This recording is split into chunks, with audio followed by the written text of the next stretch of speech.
Já. Bom, pessoal, boa noite a todos e a todas. Vamos à minha última aula. E eu gostaria, desta aula, de dizer que, finalmente, vamos verificar, a partir de uma leitura weberiana, de Max Weber, um dos três fundadores da sociologia, os outros foram Karl Marx, e o outro foi Émile Durkheim, quer dizer, um francês e dois alemães.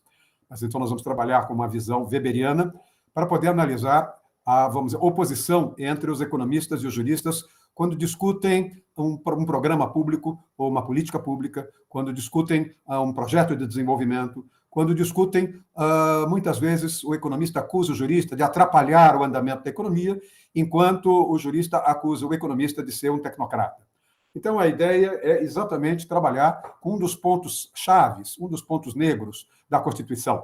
Quer dizer, em algum momento nós vamos perceber que a Constituição é uma Constituição que tutela o Estado de Direito, quer dizer, ela impõe o Estado de Direito, ela garante, portanto, uma ordem jurídica, ela garante as expectativas, não é, do Estado democrático de direito, e com isso ela cria controle de constitucionalidade, mecanismos de check and balances, etc., etc. Mas, por outro lado, ela atribui ao Executivo uma série de políticas de desenvolvimento econômico, de, vamos dizer, pleno emprego, e, nesse momento, os economistas dizem, bom, nós não podemos implementar essas políticas porque os juristas não nos deixam. E os juristas acusam os economistas, muitas vezes, de exorbitarem. Não é?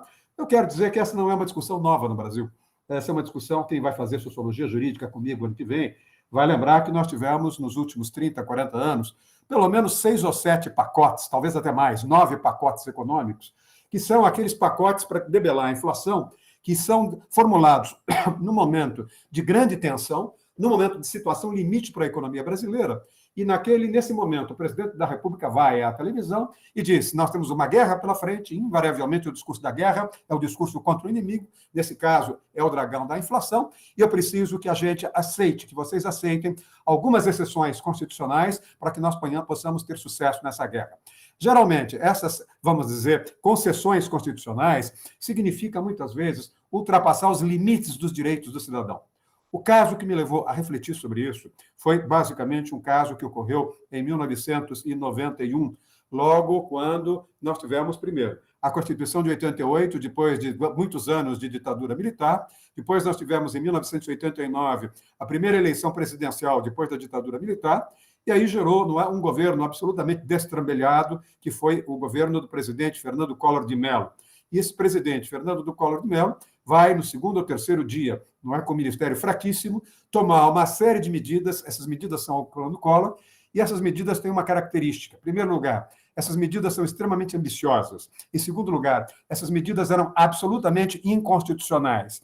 Em terceiro lugar, essas medidas do Plano Collor intervieram na conta poupança, na caderneta de poupança e na conta corrente de todas as pessoas físicas brasileiras. Não é? Eu me lembro, por exemplo, que eu estava dando aula de filosofia do direito no terceiro andar, aula para o quarto ano, quando lá a gente sempre tem um rumor que vem da cidade, de repente eu vi que se fez um silêncio de sepultura. Não é? Até uma hora em que os alunos começaram a olhar o que está acontecendo, nós não tínhamos celular naquela hora, e entra uma aluna dizendo, o presidente Collor fez uma intervenção, ele interveio na conta corrente e tomou a poupança e tomou até X%, 95%, até mais, até 50 mil reais, 50 mil cruzeiros na época, de todos os brasileiros. Não é? Eu me lembro que eu saí com os alunos, fomos até a Rua São Bento verificar o que estava ocorrendo, paramos em frente às lojas de televisão que transmitiam tudo aquilo. E uma das locutoras da Globo entrou em surto e disse, toda a minha fortuna foi para o espaço. Esse presidente é um ditador. Todo o meu dinheiro foi para o espaço. E demorou um tempo ainda para que ela fosse tirada do ar. Não é? Ou seja, era um choque. Não é? E esse choque foi um choque que levou, no dia seguinte, os economistas da USP, os economistas da Faculdade de Economia e Administração, a dizerem o seguinte, nós estamos numa situação crítica, a inflação é de mais de 1000%, não se faz, não é, um controle da inflação por meio de Estado de Direito. Nós temos, basicamente, de perceber que o presidente só tem um tiro, né, no revólver dele, e ele tem de acertar. Para vocês terem uma ideia, a frase que foi dita foi basicamente a seguinte, o primeiro professor titular da Força, da FEA, disse o seguinte, economistas no governo geram empregos, pelo menos para um setor da economia, os advogados, porque os advogados sempre prejudicam os planos econômicos.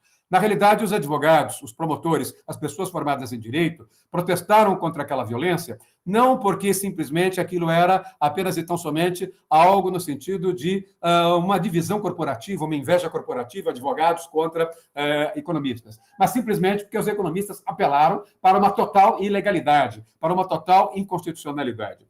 E o diretor da Faculdade de Economia, formado em Harvard, ainda está vivo, o economista Roberto Macedo, não é? Disse que, basicamente, pouco importa se as medidas provisórias sejam inconstitucionais, desde que o plano dê certo. Quer dizer, pouco importa a Constituição, desde que a receita violenta do presidente da República, recém-eleito, que jurou uma democracia que não cumpriu, pudesse, naquele momento, dirimir vamos dizer, enfrentar a Constituinte. A Constituição. Naquele momento, eu comecei a pensar sobre isso. Vou publicar, pouco tempo depois, um livro. Esse livro é um livro chamado Direito e Economia na Democratização Brasileira. Esse livro começava, não é, com um capítulo Governabilidade e Transição, 2 critérios de racionalidade, governabilidade e legitimação na transição democrática. Aí eu começava a falar em política econômica e ordem jurídica, eu falava no direito como instrumento de uma razão de Estado, falava no momento maquiavélico brasileiro, a crise política, a crise econômica e a crise social brasileira, falava da complexidade socioeconômica e os sistemas jurídico-institucionais e começava depois a discutir o que é a certeza jurídica, o que é a gestão econômica num país que respeita a Constituição e terminava discutindo controle social e regulação econômica. Esse é um dos livros que eu mais gosto, esse livro foi muito bem recebido pela mídia e em 2013 a Fundação Getúlio Vargas me homenageou reeditando esse livro. Esse livro tinha tido apenas uma edição lá atrás, em 1992, e depois ele teve uma nova reedição em 2013. Esse é um livro meu que vendeu bem, mas não foi mais reeditado. E nesse livro é o que eu discuto exatamente a questão de hoje. Como é que nós podemos imaginar a relação entre os economistas e, vamos dizer, os juristas, os economistas e os operadores jurídicos? Eu diria, não é? Eu começo esse livro dizendo, basicamente, que as relações entre os economistas e as relações entre os operadores jurídicos, principalmente com relação ao alcance da intervenção do Estado na economia, sempre foi vamos dizer, uma relação muito difícil, sempre foi uma relação muito complicada. Toda a relação que envolve a intervenção do Estado na economia e o alcance da constitucionalidade para barrar, vamos dizer, as medidas inconstitucionais dos economistas, tudo isso sempre gerou muita confusão.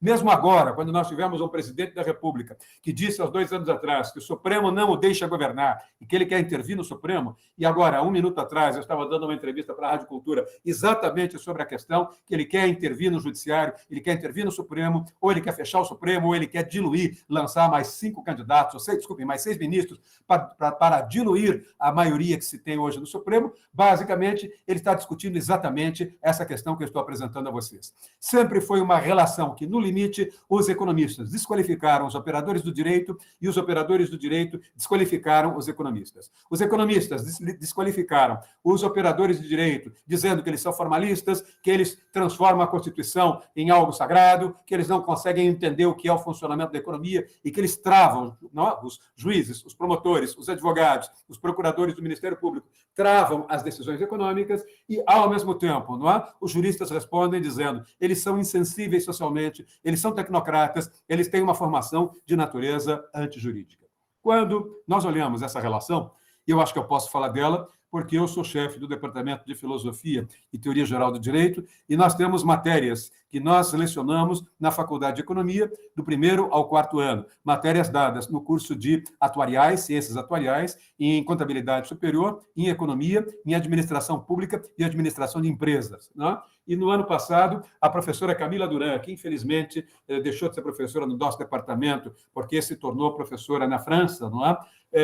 Ela, basicamente, foi considerada a melhor professora de todos os professores da FE, inclusive dos professores da economia, porque ela tocou nesse ponto. Ela tocou nesse fio de navalha, que é exatamente essa relação tensa, essa relação problemática, essa relação disruptiva entre os economistas e os operadores jurídicos, não?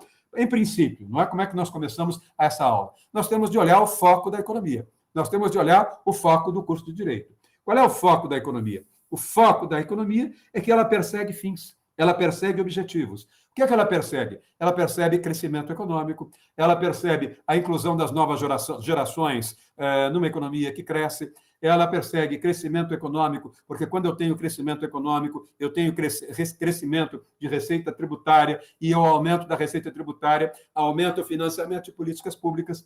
Portanto, a economia persegue o crescimento, ela persegue a empregabilidade, ela persegue o controle da inflação, ela persegue fins, ela persegue objetivos. E nós, no campo do direito, qual é a nossa perseguição? A nossa perseguição é da justiça. A nossa perseguição é da justiça favorecendo o mais fraco em detrimento do mais forte, favorecendo o hipossuficiente no direito do trabalho em detrimento do milionário ou do hipersuficiente. Ao mesmo tempo, também, nós exigimos o cumprimento das regras que balizam a ordem econômica. Quer dizer, nós perseguimos justiça por um lado, mas, de outro lado, nós perseguimos o quê? Perseguimos as regras do jogo. É o quadro que o Lucas está passando. Vejam, né? O que é que eu estou querendo dizer? No campo do direito, eu me preocupo com a segurança jurídica. No campo do direito, o meu cálculo é um cálculo em que eu valorizo os meios, os fins que eu vou utilizar para atingir determinados fins. Quer dizer, eu me preocupo, não é, com o respeito ao direito, com o respeito à Constituição, com o respeito à legislação ordinária. Já o economista caminha numa outra linha. Ele caminha na linha do objetivo, caminha na linha de um fim. Ele se preocupa com um fim, ele se preocupa com a eficiência. Eu vou perceber claramente que, em matéria de racionalidade, a racionalidade do jurista é a racionalidade formal do direito. É a racionalidade legal formal do direito. É a racionalidade lógica do direito. É a racionalidade que vocês aprendem quando estudam Kelsen em Introdução ao Direito. A racionalidade da economia é a racionalidade material, é a racionalidade substantiva. Ela quer caminhar no sentido de escolher quais são os instrumentos, independentemente de saber se eles são jurídicos ou não, quais são os instrumentos que me permitem oferecer crescimento à sociedade, oferecer geração de emprego aos jovens em função das taxas de natalidade muito altas do Brasil lá atrás. Não é? Então, ela trabalha basicamente com o quê? Ela trabalha com a ideia, eu vou trabalhar com a noção de eficiência, não quero discutir se os meus instrumentos normativos vão ser constitucionais ou não, eu levo claramente, eu me caracterizo por uma ética de convicção. A ética de convicção é a ética de que os fins justificam os meios. No fundo, é a ética maquiavélica lá atrás. Não é? Quando nós olhamos o que vai dizer, não é? Os professores lá da FEA que eu mencionei, não é? Um dos professores, não é? Vai dizer basicamente o seguinte: olha, o que ele vai dizer, pouco importa se as medidas provisórias sejam inconstitucionais, desde que o plano dá certo. O que ele está querendo dizer é os fins justificam os meios. Pouco me importa a Constituição, que se lixe a Constituição. Qual foi a resposta dos juristas? Não é? Um dos mais importantes juristas brasileiros, que eu não posso dar o nome, não é? Dando uma entrevista a uma pesquisa feita pela revista Exame, ele disse o seguinte, a revista perguntou, o destino do Brasil parece o primeiro ou o quarto mundo? E esse que é o titular de um dos maiores escritórios, o tributarista, que é um dos maiores escritórios, do segundo, terceiro ou quarto, está entre os 5 maiores escritórios, respondeu basicamente o seguinte, vejo chances de um desfecho feliz nesse ponto, mas para isso é fundamental que nos livremos dos economistas, não é? Que se acham que é preciso mudar tudo para a noite e para o dia. Essa história de que os fins justificam os meios na economia começou com um idiota, que foi o ministro Dilson do Funaro, do governo Sarney, e prosseguiu até chamar de uma gaiata chamada Zélia Cardoso de Mello. E por aí, esse professor de direito foi desancando os economistas, não é? Então, vejam, é isso que eu quero que vocês percebam. O olhar do jurista se baseia numa ética de responsabilidade constitucional, de respeito à Constituição. O olhar do economista se baseia numa ética de convicção. Ele se preocupa com os objetivos, com os fins, com a eficiência, com aquilo que ele entrega, enquanto o jurista trabalha com a ideia de uma legitimidade a priori. O jurista só considera uma política econômica legal desde que ela respeite a Constituição. Enquanto isso, o que esses economistas queriam, esses economistas que eu mencionei, e que os economistas da ditadura militar de 64 queriam nós sabemos que apelamos, no primeiro momento, para uma política econômica que é inconstitucional. Mas se a política econômica inconstitucional der certo ao longo do tempo, nós vamos gerar emprego, nós vamos aumentar a receita tributária. E, em vez do povo achar que nós somos ditatoriais e autoritários, o povo vai gostar daquilo que nós vamos oferecer. Com isso, nós vamos nos legitimar a posteriori, não é? Ou seja, nós vamos nos legitimar pelos resultados que nós oferecermos. A ditadura militar trabalhou claramente com isso, não é? Tanto que em 1968, ela trabalha no sentido de impor o ato 5. O ato 5 diz: nós, militares, somos os responsáveis pela Constituição. A partir de agora, não tem mais essa relação de poder constituinte originário e poder constituinte derivado. A partir desse momento, é o nosso poder. E nós vamos impor esse poder. Nós somos um poder autoritário, nós vamos, com base nesse poder autoritário, intervir na economia e desenvolver o Brasil. A médio prazo, daqui a 10 anos, quando o nosso projeto de desenvolvimento oferecer resultados, nós vamos nos legitimar fazendo um plebiscito, nós vamos nos legitimar a posteriori. Trabalhando, o que é que vocês estão percebendo? Vocês estão percebendo que nesse quadro, fundamentalmente, o que vocês vão ter aí é, basicamente, a ideia de que o direito é aplicado por um juiz a um caso concreto. Seja um juiz de primeira instância, um juiz de segunda, um juiz de terceira ou um juiz do Supremo. No caso, o que é que nós vamos perceber? A operação do economista é implementar. Ele formula, implementa e executa um plano. Quer dizer, enquanto o juiz, não é, trabalha com uma legitimidade a priori, qual é a Constituição em vigor? O ministro da Fazenda, o ministro do Planejamento, o ministro da Economia, levou a Constituição em vigor quando tomou uma medida. Se não levou essa medida, portanto, essa medida é inconstitucional. O juiz aplica a Constituição e, com isso, ele bloqueia a implementação de uma política econômica inconstitucional. O que é que dizem os economistas? Nós não queremos que os juristas interfiram. Nós não queremos que o legislativo, que o judiciário legitime. Eles não entendem de economia. Nós entendemos de economia. Eles buscam uma espécie de ética de convicção, uma ética baseada no que os fins justificam os meios, alegam que eles sabem em matemática, sabem em econometria e que os juristas só sabem ler e falar como Rui Barbosa, e com isso o que é que vocês vão ter? Vocês vão ter claramente uma espécie de um choque, não é? Na democracia, quando eu tenho um choque entre a panela de barro e a panela de ferro, quebra a mais fraca, não é? Qual é a panela de barro na economia? Desculpem, na democracia é a economia, não é? Quantas e quantas vezes nós não vimos, depois da redemocratização brasileira, o judiciário decretar a inconstitucionalidade de uma série de políticas econômicas, inclusive no atual governo, diga-se de passagem, não é? E todas as vezes em que o atual governo teve uma decisão considerada inconstitucional, Paulo Guedes, aos palavrões, e o presidente, aos palavrões, acusaram a justiça de não deixar governar, não deixá-los governar, e começaram a vir com essa ideia ou de golpe, ou de interferir no Supremo, ou de aposentar os ministros do Supremo, ou de diluir, aprovando uma PEC, uma emenda constitucional, pondo mais 5 ministros do Supremo, que, somado a esses ministros que o presidente colocou, diluem, vamos dizer, a maioria lá, e o governo conseguiria, com essa intervenção, conseguiria dominar o parlamento. Isso está acontecendo na Argentina, houve uma tentativa de se fazer isso lá nos Estados Unidos, e houve uma tentativa do Orbán. O Orbán está conseguindo fazer isso, e a Polônia também. É o que nós chamamos de um autoritarismo furtivo, não é? Com isso, o que é que nós vamos perceber? O ângulo normativo é o ângulo da Constituição, é o ângulo do pacto, é o ângulo da calculabilidade, é o ângulo, basicamente, do quê? É o ângulo do que nós podemos chamar da segurança do direito. Eu tenho, quando o Supremo garante a segurança do direito, as normas são previsíveis. Eu tenho certeza jurídica das minhas decisões. Enquanto isso, o que é que nós temos do ponto de vista dos economistas? Eles querem liberdade para gerir. Eles querem, não é, justificar os meios pelos fins que eles vão obter. Quando nós olhamos, não é, essa relação entre jurista e economista, eu gostaria de lembrar que nós vamos ter para poder entender essa situação, pensar num autor chamado Max Weber, que nasceu na Alemanha em 1860, foi professor catedrático de Heidelberg, morreu em 1920 e trabalhou o tempo todo com a tentativa de estudar as relações entre direito e economia. A sociologia foi formada por 3 sociólogos. 2 deles nasceram no século XIX e morreram no século XX, Durkheim e Weber. E o velho Marx vai nascer no século XIX e vai morrer em 1883, também no século XIX. Basicamente, Marx vai estudar o direito para depois descartar o direito, dizendo que o direito é um instrumento ilegítimo de controle da burguesia, do controle do operariado pela burguesia. Que ele vai dizer o seguinte: o que nós temos de perceber, basicamente, é que o que prevalece é o modo de produção, o que prevalece é uma infraestrutura econômica. E o direito é uma superestrutura ideológica. Direito, política, música, tudo isso reflete nada mais, nada menos de que valores burgueses. E, com isso, ele joga para escanteio, ele vai dizer que quando nós tivermos uma revolução socialista, nós teríamos o fim do direito. Durkheim vai trabalhar o direito como um amortecedor social, não dá tanto valor ao direito, mas trabalha com a ideia do direito, mas ele vai mostrar que o direito, como a família, como a educação, como a divisão sexual do trabalho, como a hierarquia do trabalho, como a igreja, funciona como mecanismo de controle social. Quem vai desenvolver uma sociologia do direito para valer, quem vai desenvolver uma relação entre direito e economia, direito e sociedade, é Max Weber, não é? Max Weber trabalha metodologicamente com a seguinte ideia. Eu quero saber, para poder responder uma pergunta, quem é o economista, quem é o jurista, eu tenho de criar uma tipologia. Eu tenho de trabalhar com um tipo ideal.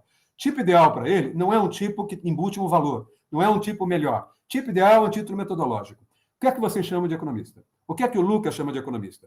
O que é que o Raul, o que é que a Luísa, o que é que o André, o que é que o José Antônio, o que é que a Lívia Maria entendem por economista? O que é que nós entendemos por direito? O que é que nós entendemos por democracia? O que é que nós entendemos por totalitarismo? Não é?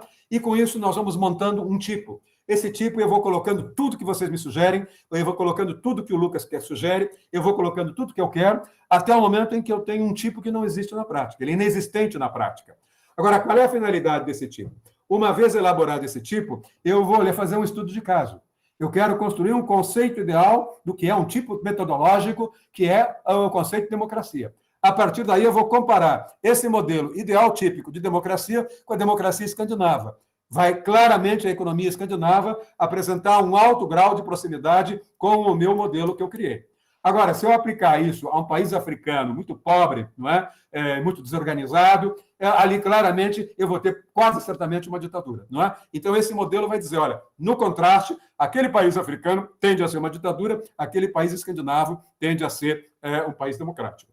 O que é um tipo ideal? O tipo ideal é formado pela acentuação unilateral de um ou mais pontos de vista e pela síntese de um grande número de fenômenos individuais concretos, que são organizados de acordo com esses pontos de vista unilateralmente acentuados, em uma construção analítica unificada. A pesquisa histórica tem a tarefa de determinar, em cada caso individual, a medida em que esse construto, essa construção ideal, se aproxima ou diverge da realidade. Não é? Eu vou dar um exemplo meu pessoal. Durante muitos e muitos anos, eu fumei cachimbo. Não é? E um dia eu fui dar uma palestra em Portugal e eu peguei uma tosse tremenda no avião, não consegui dar uma entrevista para a televisão e mal consegui terminar. Estava pior que a semana passada, mal consegui terminar a minha palestra no Legislativo, no Palácio de São Bento, em Lisboa. Voltei apavorado, perguntei para a minha médica se eu tinha um câncer, ela me mandou tirar uma chapa do pulmão. Depois de algum tempo, nós fomos descobrir que aquilo era uma sequela dos remédios que eu tomo para o coração. Mas eu me lembro que ela pegava, durante muitos anos ela pegava, não é? A minha chapa de pulmão, colocava num foco de luz e mugia feito uma vaquinha. Ela dizia, eu não estou gostando do que eu estou vendo. O que é que ela estava fazendo cada vez que ela dizia que não estava gostando do que estava vendo? Ela estudou, do ponto de vista da Faculdade de Medicina da USP, ela estudou o que é o pulmão ideal, o que é um pulmão salutar para uma garota que vamos dizer, esportista, ou para um jovem de 20 anos, para um jovem de 30, até chegar naquela época, eu tinha 60 e poucos anos, até chegar numa pessoa como eu. Ou seja, o que ela quis dizer é o seguinte, aqui eu tenho um modelo de tipo ideal do que é alguém que nunca fumou, que nunca bebeu, que sempre andou, etc., etc., que manteve o seu pulmão intocado. E tem o seu pulmão, que você fumou, você deve ter bebido e você deve ter parado de andar, coisa que não aconteceu. Pelo contrário, eu fui atleta e até hoje eu tenho a possibilidade no ergométrico de, vamos dizer, conseguir ser aprovado com nota e estrelinha, coisa do gênero. O que é que eu quero dizer? Quero dizer que esse mecanismo é o mecanismo que nós vamos utilizar para entender a diferença entre os economistas e os juristas. E eu vou começar dizendo, basicamente, com os tipos ideais, que quando nós olhamos por que é que os economistas não suportam os juristas e vice-versa, não é? Basicamente, a origem dessas dificuldades de relacionamento está no fato de que a separação entre o direito e a economia é, em parte, explicada pelo recorte analítico das duas disciplinas. Ou seja, o economista e o jurista têm linguagens técnicas distintas. Eles sofrem problemas de comunicabilidade. Eles têm diferentes objetivos de pesquisa. Os operadores jurídicos têm como foco a aplicação das regras, enquanto os economistas têm o foco voltado à consecução de resultados. Os operadores do direito, se nós lembrarmos Kelsen, que vocês devem ter aprendido, estão aprendendo no primeiro ano, os operadores do direito estão no plano do dever ser. Os operadores do direito estão no plano do sentido lógico formal do direito.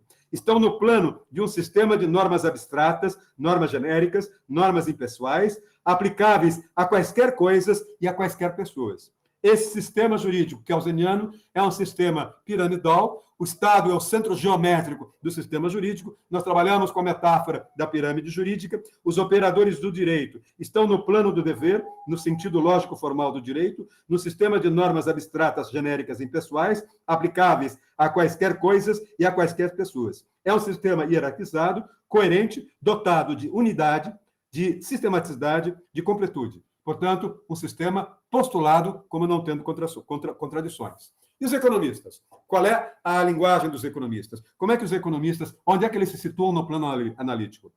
Enquanto os operadores jurídicos estão no plano do dever ser, os economistas estão no plano do ser. Ou seja, eles estão no plano dos fatos, dos acontecimentos reais, da distribuição efetiva de poder sobre bens e serviços. Eles estão no plano em que eles atuam na alocação de recursos escassos e no modo como essa alocação pode gerar empregos.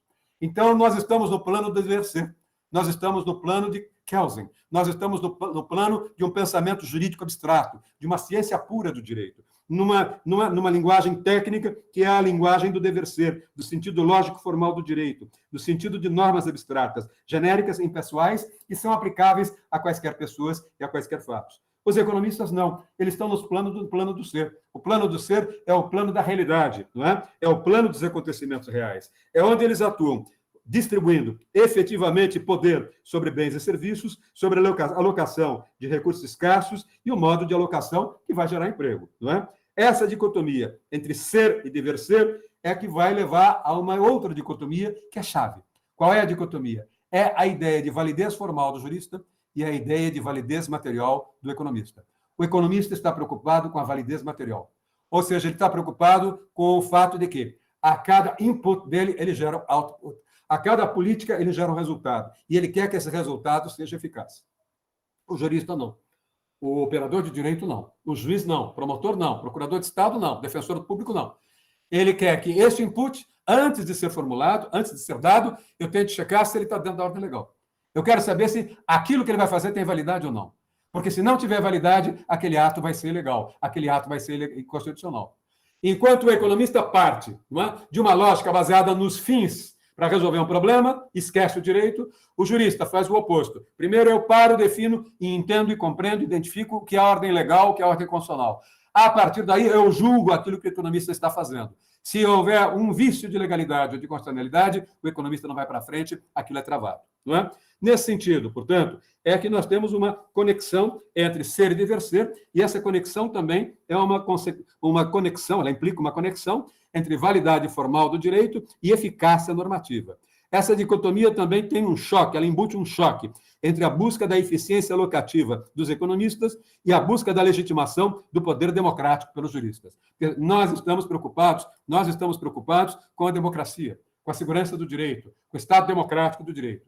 Eles estão preocupados com a eficiência da política econômica. Vejam, por exemplo, um dado interessante. O Paulo Guedes trabalhou no governo do Chile na ditadura Pinochet. O Paulo Guedes disse, olha, eu sou um neoliberal, eu estou pouco preocupado com a questão política, eu estou pouco preocupado se existe uma democracia ou não. Quer dizer, quando ele saiu de Chicago, foi trabalhar para o Pinochet, ele sabia claramente que ele estava trabalhando para um governo autoritário, para um governo que agredia os direitos humanos e matava. Né? E depois ele vem trabalhar para um governo proto-autoritarismo furtista. Esse é um governo com esse autoritarismo furtivo. Claramente um governo que se deixa levar para um lema do fascismo de Mussolini. Né? Vejam, o que é que eu quero dizer com isso? Quero dizer que nós estamos aí vivendo, portanto, um contraste. No mundo dos economistas que desconhecem o modus operandi do sistema jurídico, as questões são tratadas como variáveis extraeconômicos. Os economistas tratam essas questões como questões, vamos dizer, exógenas do direito. Motivo pelo qual, muitas vezes, eles não incorporam questões constitucionais na análise jurídica. Durante muito tempo, os professores do Lex São Francisco, que davam disciplina na fé, tinham um problema porque a sua disciplina não era muito levada a sério pelos juristas, pelos alunos de economia. Né? E durante muito tempo, quando eu estudei, as minhas matérias eletivas foram na economia, eu era um dos poucos alunos de direito que optava pela economia, que optava por ter matérias eletivas na área de juro, moeda e crédito, na área de economia política e na área da teoria do desenvolvimento. Quer dizer, o que eu quero dizer é que, para o economista, o direito é um fator exógeno. Para nós que não entendemos de matemática ou não entendemos de econometria, o direito é, vamos dizer, algo que está na visão, vamos dizer, utópica, na visão tecnocrática, no mau sentido da palavra, na visão antidemocrática por parte do jurista. No mundo dos juristas, falta necessária atenção aos efeitos reais dos sistemas normativos, e é uma visão do direito limitada a uma construção racional de regras por um legislador idealizado. No fundo, o direito é uma ciência sem sociedade, não é? E a economia é uma ciência sem direito. Agora, como é que nós podemos perceber essa questão dos tipos ideais da economia e os tipos ideais de Weber? Não é? É Weber quem, num certo sentido, vai botar ordem nessa discussão, não é? Weber vai tentar botar ordem nesse diálogo, ou nessa falta de diálogo, nessa bagunça. E ele começa, não é, exatamente partindo de 3 perguntas que são relacionadas ao cálculo econômico e à certeza jurídica.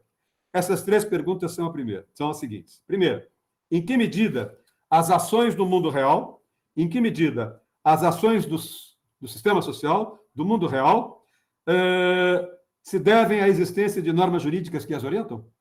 Vejam, ele quer saber como é que a Europa, ele quer saber como é que o mundo se modernizou.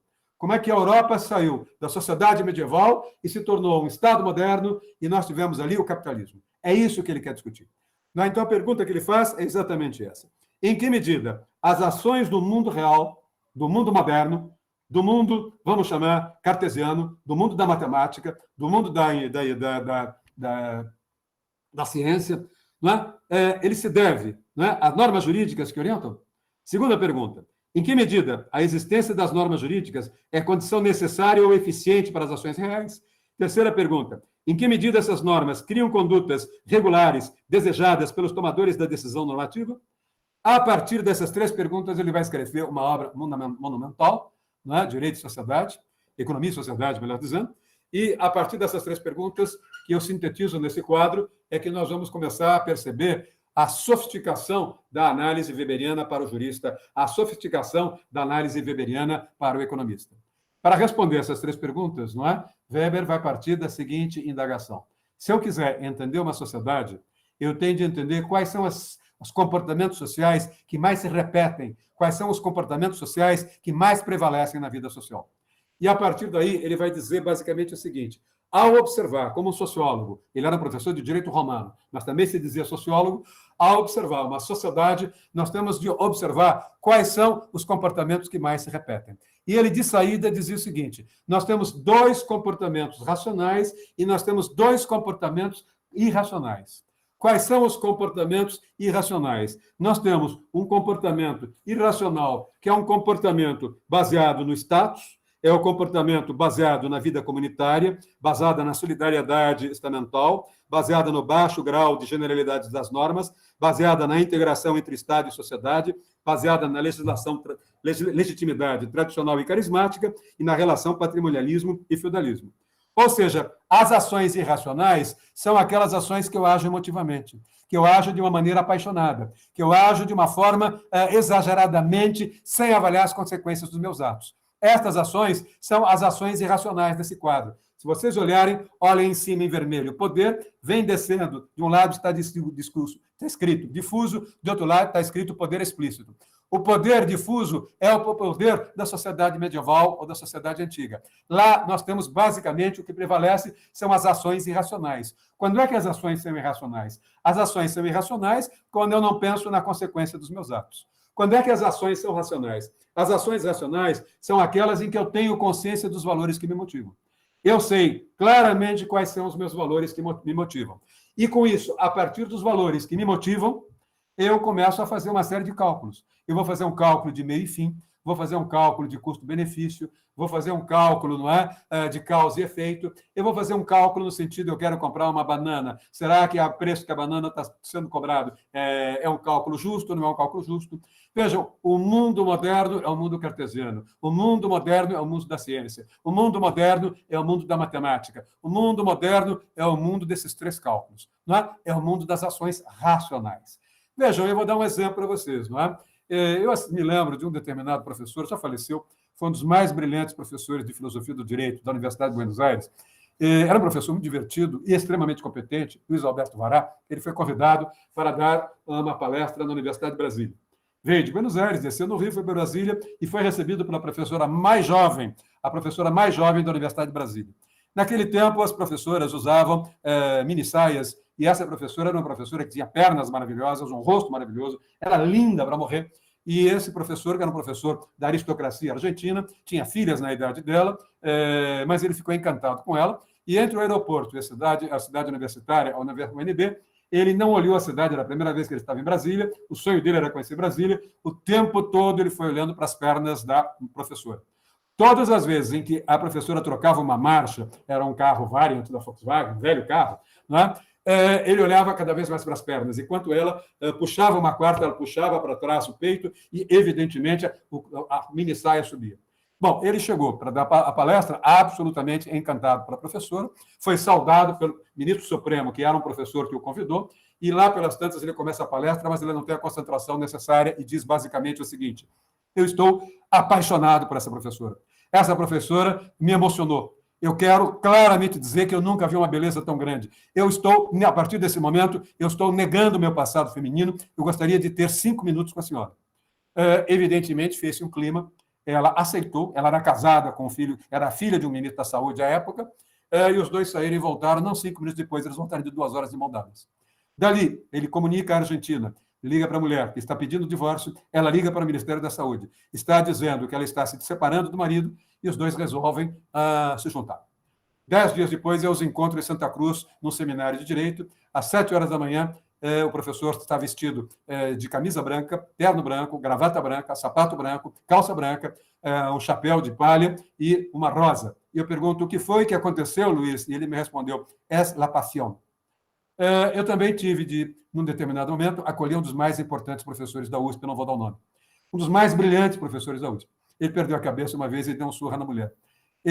Esse homem, que era extremamente frio, esse homem se comportou de uma maneira absolutamente irracional. E nós tivemos, na Faculdade de Direito, um professor de Direito, um professor de Filosofia do Direito, que vinha do fascismo Mussolini, os pais fugiram para não serem mortos, eles foram para a Bahia, ele veio para o Brasil, ele veio para São Paulo, ele se formou em São Paulo, mas fez 4 anos na Federal do Rio. Se tornou professor do Lago São Francisco, era um dos mais racionais professores do Lago São Francisco. Mas como ninguém mora em Salvador durante 1 ano e fica imune a Salvador, ele voltou sendo, no sábado e domingo, pai de santo. O Lago São Francisco teve um professor que era um dos mais brilhantes professores, depois ele se tornou professor na Itália, mas ele no fim de semana era pai de santo. O que é que eu estou querendo mostrar? Eu estou querendo mostrar que esse quadro do Weber é um quadro de tipos ideais. Eu já fui emotivo, né? E procuro ser racional. Esses professores que eu mencionei eram professores, um deles foi meu professor, aliás, os dois foram meus professores, e foram racionais, mas deixaram-se levar por uma atitude irracional. É isso que eu quero que vocês vejam. A partir daí, Max Weber vai dizer: olha, eu tenho 2 tipos de ações irracionais, mas as 2 ações irracionais. Agora, quando eu olho as ações irracionais, eu tenho mais 2 tipos de ações irracionais. Eu tenho uma ação irracional baseada no carisma, baseada na emoção, baseada na paixão. Agora, eu tenho uma ação irracional baseada na tradição, baseada no uso, baseada no costume, baseada na repetição. O que ele quer dizer é basicamente o quê? Eu posso ter 2 ações irracionais que podem acontecer entre vocês agora ou podem acontecer historicamente. O mundo antigo era o mundo do carisma. O mundo antigo era o mundo em que vocês tinham ali as relações, o direito, basicamente o direito era, vamos dizer, interpretado por um sacerdote ou por um pastor. Quer dizer, vejam, a própria ideia da igreja trabalha entre o pastor que lidera as ovelhas. As ovelhas não pensam pela cabeça própria. E quem é o pastor? É quem, de certo modo, transmite Deus e a felicidade divina no céu e o diabo no inferno para o rebanho. Quer dizer, ou seja, o que é que vocês vão ter em relação ao rebanho? O rebanho não pensa por si, o rebanho não é capaz de raciocinar, ele não reflete, ele não usa a razão, ele trabalha o tempo todo numa postura reativa a um pastor. Da mesma maneira que nós temos no oráculo, da mesma maneira que nós temos um pastor qualquer nessas igrejas televisivas que nós temos também.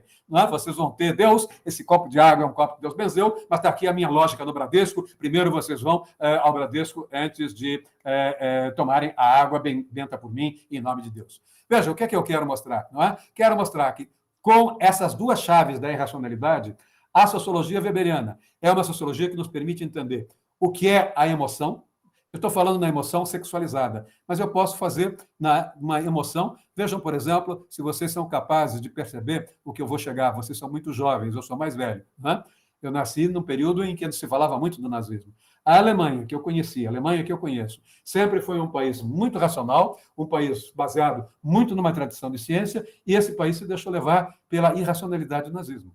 Vejam, nós vimos a barbárie do nazismo. Hannah Arendt vai lembrar muito isso, ela judia, quando vai, de certo modo, tentar entender o que foi que levou a uma sociedade altamente racional se comportar de uma maneira irracional e ser, vamos dizer, capaz de levar ao poder um bárbaro como foi Hitler e levar com isso a irracionalidade, vamos dizer, do massacre aos judeus. Né? Então, vejam, eu posso pensar isso historicamente.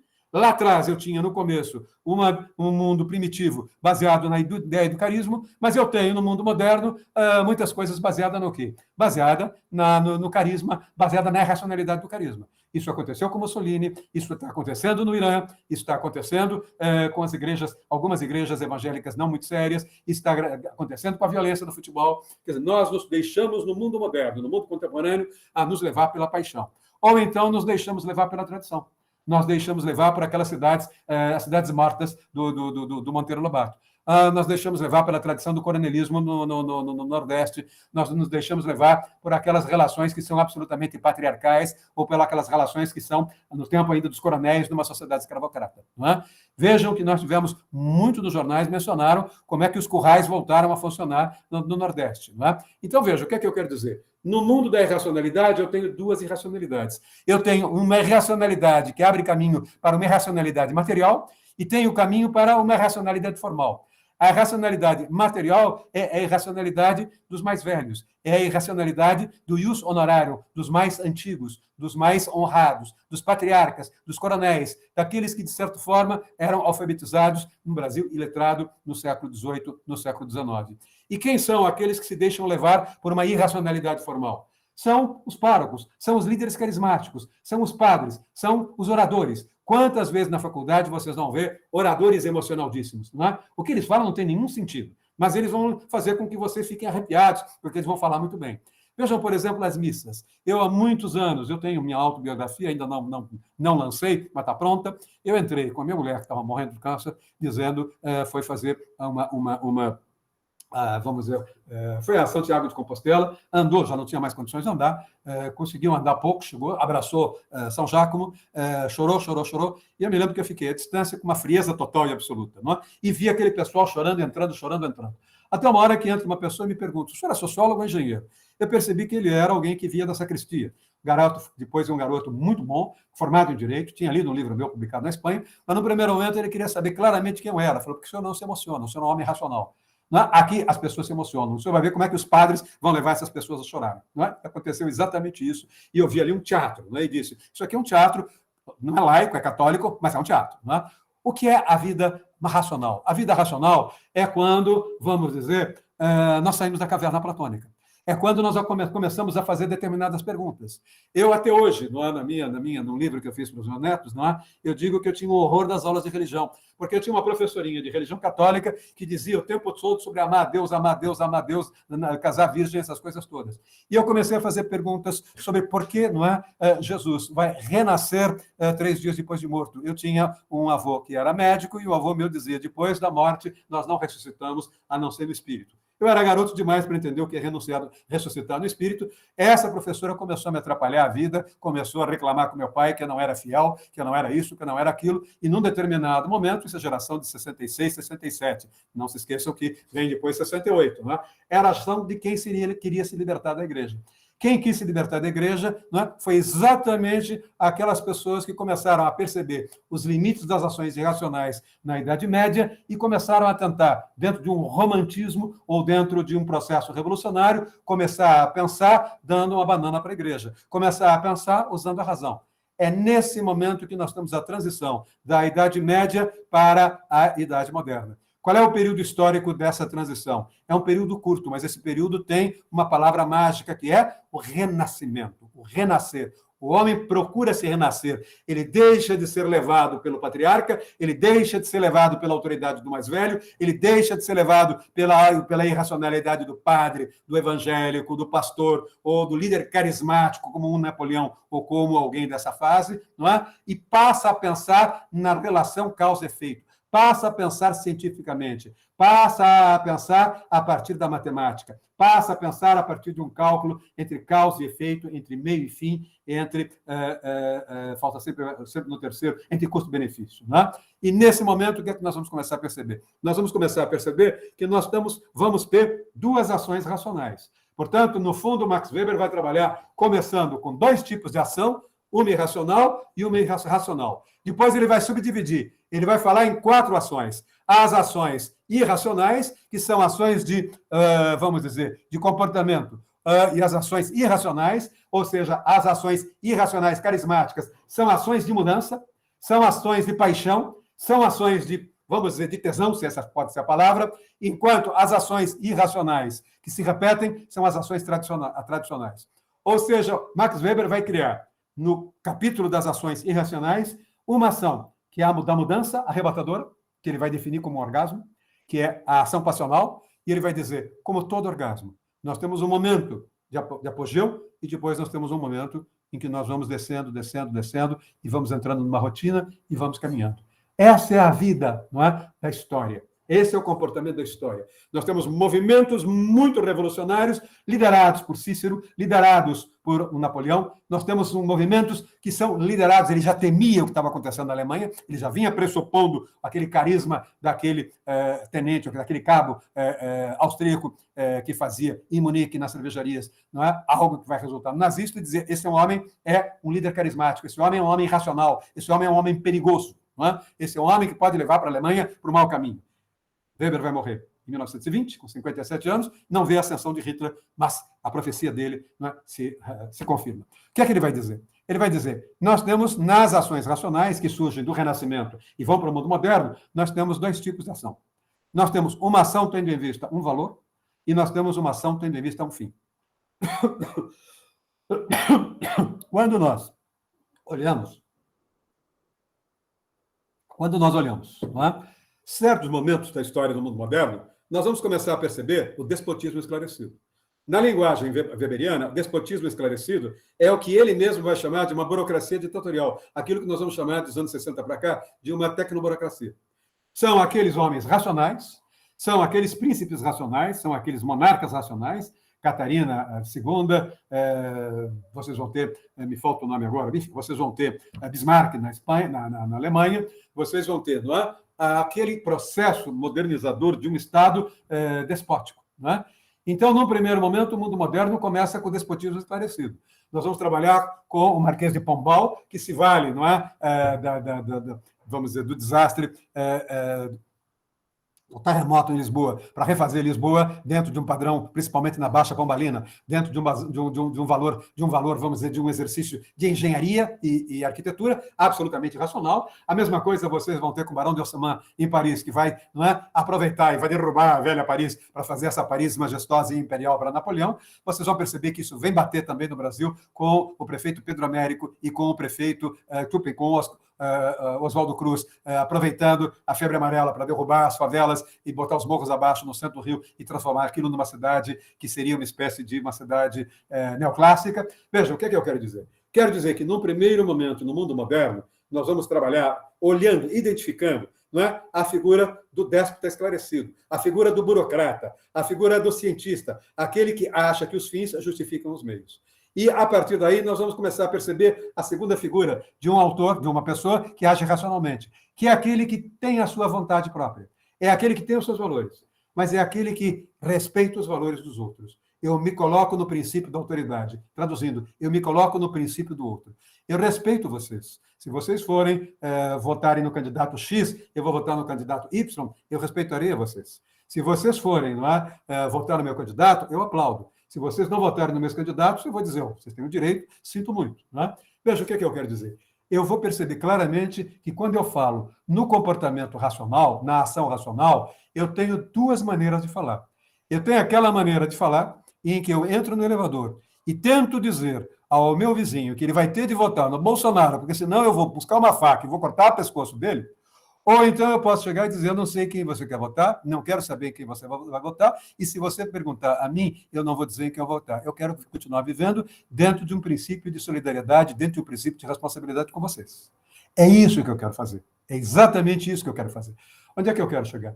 Quero chegar a dizer que eu tenho duas éticas. Uma ética de fins que justificam os meios, que eu vou chamar de uma ética, Weber vai chamar de uma ética de convicção. A ética de convicção é aquela ética em que eu, não é, valorizo os meus valores, não é? Eu priorizo os meus valores. Mas eu tenho uma segunda ética, eu tenho uma ética de responsabilidade, onde eu sou honesto, coerente com os meus valores, mas eu respeito os valores de vocês. Claramente, eu tenho 4 tipos ideais de comportamento. Eu tenho um comportamento baseado numa ação irracional formal, que é a da ética mágica. Eu tenho uma ação irracional baseada na ética moral, que é a da repetição. Eu tenho uma ação racional baseada numa ética de convicção e tenho uma ação racional baseada numa ética de responsabilidade. A partir daí, Weber vai deixar de lado a ética carismática, ele vai tratar a ética carismática como a ética da mudança, mas ele vai dizer que nós temos 3 dominações políticas. Uma dominação tradicional, que é a dominação do mundo pré-moderno, e eu não vou entrar nisso. E ele tem a dominação do mundo moderno. Essa dominação do mundo moderno pode ser uma... Ambas são legais. Ambas dominações são legais. Mas uma é baseada numa visão de Estado de Direito, que é a visão da racionalidade formal, há uma elaboração sistemática das leis sob a forma de códigos de Constituição, é o que ele chama de uma ética de responsabilidade. E ele tem uma segunda ética, que é a ética da racionalidade material, que é a ética do valor privilegiado. Não, o valor é um fim, né, e os meios, o valor é um meio, vamos dizer, o valor justifica os fins. É a imposição de uma autoridade secular ou de uma autoridade teocrática. É a legitimidade que ele vai chamar de convencional. Vejam o que eu estou querendo dizer. Ele está trabalhando com 4 tipos ideais. E ele vai dizer o seguinte: eu posso ter a evolução da história, aqui onde eu aponto na ética mágica, eu tenho o mundo primitivo, eu tenho a sociedade média no mundo da irracionalidade material, eu tenho a transição do renascimento, quando eu saio do poder difuso, vou para o poder explícito, e dentro do poder explícito do mundo moderno, eu tenho 2 períodos. O período do século XVII e do século XVIII, quando nós temos o despotismo esclarecido, e aí vem a filosofia contratualista, a filosofia liberal, e, de outro lado, o século XIX e século XX, quando eu vou ter o mundo da democracia. E no mundo da democracia, eu vou ter a figura da legitimidade legal racional. O que é a legitimidade legal racional? É a legitimidade de uma Assembleia Constituinte. É a legitimidade de um poder constituinte originário. Portanto, o que vocês estão percebendo aí? Vocês estão percebendo 4 tipos de ações. Estão percebendo 2 ações irracionais, 2 ações irracionais. Para cada tipo de ação, vocês têm um tipo de dominação. Ele não vai desenvolver bem o tipo de dominação tradicional. Mas nós sabemos que é o que ele vai desenvolver como ius honorário, o direito dos honrados, não é? O direito dos mais velhos. Daí vem a ideia de Senado. Senado vem do latim senex, senectude. Quanto mais próximo eu estou, não é? Na cidade de Roma, quanto mais velho eu for, mais próximo eu estou aos romanos que fundaram Remo e o outro que sempre me fala, que fundaram a Roma, não é? Quanto mais próximo eu estiver dos fundadores, mais autoridade eu tenho. Ele para por aí. O que ele vai é discutir a legitimidade carismática, que nós vamos encontrar em Canudos, por exemplo, poder entendê-lo. O Mário Vargas Llosa, quando vai fazer um romance sobre Canudos, é claramente alguém que leu Weber, não é? Ou nós vamos ter a racionalidade da tecnocracia, que é a racionalidade dos economistas, e a racionalidade dos juristas, que é a racionalidade da ética de responsabilidade. Weber vai dizer, historicamente eu posso pensar assim. Agora, no mundo moderno, no mundo contemporâneo, hoje, eu posso estar numa sala de aula, gente, eu sou muito velho para poder dar aula, para dar aula, eu sou muito velho na faculdade, sou o professor mais antigo. O que eu fui padrinho de casamento, de aluno que conheceu a aluna, deu em cima da aluna deu em cima do aluno. Eu, como professor, vendo aquilo, não ia perder tempo chamando a atenção deles. Mas quantas e quantas vezes eu estava dando aula, eu vi a aluna apaixonada pelo aluno. A minha aula era a mais racional possível e na cabeça dos dois, no mundo de racionalidade, é uma aula de sociologia do direito, onde eu trabalhava certos dados e certas pesquisas estatísticas, o que é que eu tinha ali? Eu tinha um casal se apaixonando. Portanto, um casal dentro do mundo da racionalidade, no momento em que eu estava num contexto de racionalidade, que era a aula. Eu já conversei com professores, eu tenho um irmão que é médico, e me diz, eu também vejo, quando eu estou ensinando, ele é professor de câncer, de oncologia, na McGill University, ele me diz, às vezes eu estou dando aula e eu percebo que o meu aluno está dando em cima da enfermeira. Claro, naquele momento, o que é que eu vejo? Eu vejo pessoas se comportando dentro de uma perspectiva baseada numa ética de, vamos dizer, responsabilidade. Outro, não é? É o CDF, baseado numa ética de convicção. Outro que está isolado, dando em cima da enfermeira, que é uma ética, vamos dizer, baseada já na, vamos dizer, na linguagem dele, no carisma que ele tem para cantar a enfermeira ou cantar a coleguinha dele. O que eu quero dizer? Quero dizer que a ideia weberiana é que deveria haver um equilíbrio. A ideia weberiana é que a sociedade deveria manter simultaneamente um equilíbrio, não é? Um equilíbrio entre cada uma desses 4 comportamentos que eu mencionei. O comportamento irracional afetivo, portanto, passional, de mudança, o comportamento irracional tradicional, portanto, de continuidade, o comportamento racional, baseado na imposição de uma vontade tecnocrática, baseado na imposição de uma vontade científica em que os fins vão justificar os meios, e o comportamento baseado numa racionalidade formal, portanto, baseado no Estado de Direito ou numa Constituição. O que Weber vai dizer é que nós deveríamos ter, não é, um equilíbrio desses 4 tipos de comportamento, com esses 4 tipos de éticas, com esses 4 tipos de legitimidade que nós temos, mas nós não temos. Em alguns momentos da história, o que nós vamos ter, diz ele lá atrás, não é o pessoal da racionalidade material, o pessoal da ética de convicção, querendo se impor sobre os demais, querendo se impor para aqueles que são irracionais e querendo se impor em cima daqueles que são baseados numa racionalidade formal. É o pessoal da tecnocracia. Eu vou dar um exemplo para vocês. Esse eu posso dar o nome porque eu não sei eleger. Há muitos anos atrás, um editorialista do jornal Estado de São Paulo foi almoçar com o prefeito de São Paulo, no jornal Estado de São Paulo, chamado José Serra. Conversa vai, conversa vem.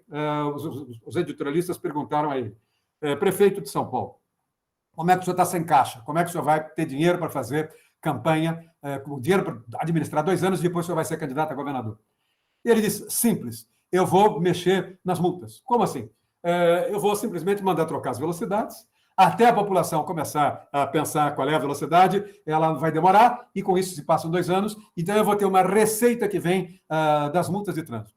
Imediatamente, essa moça que trabalhava comigo disse para ele o seguinte, escuta, o senhor não conhece a lei? A lei diz, é clara, toda receita de tributação, toda receita de multa vai para a educação em trânsito? Eu estou pouco me lixando com essa lei. E, a partir daí, de fato, ele começou a destinar uma série de medidas, não é, com dinheiro das multas de trânsito para atividades que nada tinham a ver com a multa de trânsito. A mesma coisa com as escolas, não é? Ele tinha de jogar X% do orçamento dele para a escola. Mas quando a legislação fala em X% para a escola, ela fala na atividade fim. A atividade fim é sala de aula. Ele começou a dizer, na hora do cálculo, olha, eu gastei tanto com segurança, eu gastei tanto com merenda escolar, eu gastei tanto com isso, eu gastei tanto com luz. Quer dizer, ele começa o quê? Ele começa a tentar criar uma discussão tecnocrática de que sem segurança, sem luz, sem água, sem banheiro, sem isso, isso afeta a atividade fim. Na realidade, nós estamos percebendo claramente aí uma série de problemas. Onde é que eu estou querendo chegar? Eu estou querendo deixar, claramente podemos partir para o próximo dos economistas. Podemos chegar agora, não é, Lucas? Podemos começar agora a pensar com uma certa clareza como é que o economista age. Não é? O economista age privilegiando a ética de convicção. Ele age privilegiando a ética de convicção. Como é que ele age? Ele age com base numa ética de resultados. Ele age com uma ética de ênfase aos meios. Quando aqueles 2 economistas da fé disseram aquilo que eu mencionei no início da aula, não é? O que é que eles disseram? Não é? Pouco importa se as medidas provisórias sejam inconstitucionais, desde que o plano do Collor dê certo. Não é? E o outro vai dizer, não é, que independentemente, que o único setor que ia ganhar, que não ia ficar desempregado, eram os advogados, porque eles iam ganhar, não é, as ações para descongestionar, para tirar o dinheiro das poupanças congeladas pelo Collor. Vejam, o que nós vamos perceber aí é que, no limite, quem são os economistas? Os economistas são aqueles que se levam por uma, vamos dizer, ética de convicção e desprezam a ética dos resultados. Essa é a visão do tecnocrata. Se vocês conversassem com o Guedes lá atrás, vocês veriam esse homem falando isso. Quando ele fala, vou vender as praias, ou quando ele diz, olha, a empregada do meu prédio, uma foi passar as férias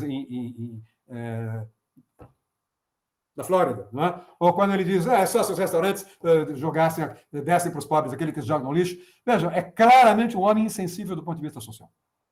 No limite, ele é darwinista. No limite, vence o mais forte. Todos, vejam, é um homem que propôs, numa das emendas constitucionais, numa das medidas provisórias do presidente Bolsonaro, a cobrança de imposto de renda sobre seguro-desemprego. Mais do que isso, eu não preciso dizer. Não é? É um homem que, se vocês olharem, não é, tirou a autoridade da Justiça Estadual de atuar nos casos do INSS onde não há Justiça Federal. Não é? Portanto, se nós tivermos a possibilidade de morar numa cidade como Campos do Jordão, ou um pouco mais para cima, eu moro também ali, não é? Ali não tem uma vara federal. A primeira vara federal vai estar em Taubaté, a 80 quilômetros, ou um pouco menos. Né? O sujeito que vai ter um acidente do trabalho, ele não pode reclamar uma reclamação por causa de um acidente do trabalho, ele tem que pegar um ônibus doente, com aquela perna quebrada, ou seja lá o que aconteceu, para entrar numa fila de espera numa cidade como Taubaté. E vejam, e eu vejo um economista vinculado ao ministro da Fazenda saindo e dizendo, com isso nós vamos economizar X reais. No primeiro momento, eles queriam evitar numa área de 100 quilômetros quadrados. Depois eles cederam e passaram para 80, não é? Ou seja, isso é uma desumanidade. Não é? A ideia de cobrar imposto de renda para quem está recebendo salário e desemprego, né? Isso, de certo modo, é uma visão caricata da ética de convicção, se impondo, colonizando a ética de responsabilidade. Vejam, é isso que está acontecendo na Hungria. É isso que aconteceu na Holanda. Desculpe, na Polônia. É isso que, recentemente, nós estamos vendo que aconteceu na ditadura militar. Eu não vou pegar, não tenho tempo, está do outro lado da biblioteca, mas os ministros militares dizem exatamente isso. Nós vamos nos legitimar, nós sabemos que somos autoritários. Os fins justificam os meios. A nossa ética é uma ética florentina. A nossa ética é uma ética, nós vamos impedir a sociedade de nos tumultuar, vamos nos concentrar num projeto de Brasil, grande potência, e quando nós tivermos o bolo crescendo, nós vamos dividir esse bolo. Todos serão felizes. E, a partir daí, nós nos legitimaremos pelos resultados. Não é? Aqueles que não quiserem esperar, deixem o Brasil.